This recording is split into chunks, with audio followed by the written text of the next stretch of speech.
இங்கே மாண்புமிகு நம்முடைய உறுப்பினர்களுக்கு நிதித்துறை அமைச்சரை பொறுத்தளவுக்கு நீங்கள் எனக்கு இந்த இடத்துக்கு வருவதற்கெல்லாம் காரணமானவர் இந்தியாவினுடைய பிரதமர் எல்லாம் என்று நீங்கள் சொன்ன காரணத்தினால் அவர் உங்களுடைய ஆட்சியில் என்ன கடன் வாங்கினா அவர் சொன்னார். இங்கே தமிழ்நாட்டை பொறுத்தளவுக்கு ஏதோ திராவிட மாடல் ஆட்சியில் தான் அதிகமாக கடன் பெற்றதை போல சமூக வலத்திலே கூட பல நண்பர்களை பரப்பி கொண்டிருக்கிறார்கள்.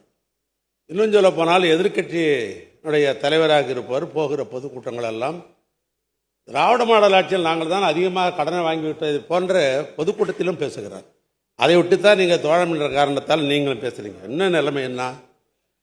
பொதுவாக இந்த ஆட்சியில் நாங்கள் பொறுப்பேற்கிற பொழுது அந்த ஆட்சி வாங்கி வச்சிருந்த கடன் 4.57 லட்சம், அதாவது 4,57,000 ரூபாய் கடன் அந்த ஆட்சி வைத்தார்கள்.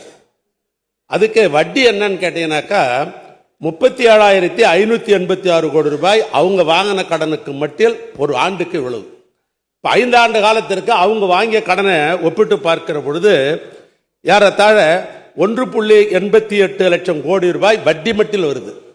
ஆக ஏற்கனவே அசல் 4,57,000 கோடி, அவங்க வாங்கின கடனுக்கு வட்டி இந்த 5 ஆண்டு காலம் கட்டினது 1.88 லட்சம் கோடி. ஆக மொத்தம் அதிமுக மூலமாக எங்களுக்கு வந்திருக்கிற கடன் 6,45,000 கோடி ரூபாய் அவர்கள் மூலமாக வந்திருக்கிற கடன். இந்த ஆட்சியை பொறுத்தளவுக்கு நாங்கள் வாங்கிய கடன் என்பது 2,85,000 கோடி ரூபாய் தான் நாங்கள் வாங்கிய கடன். ஒட்டுமொத்தமாக 9 லட்சம் கடன் வாங்கினேன், 9 லட்சம் கடன் வாங்க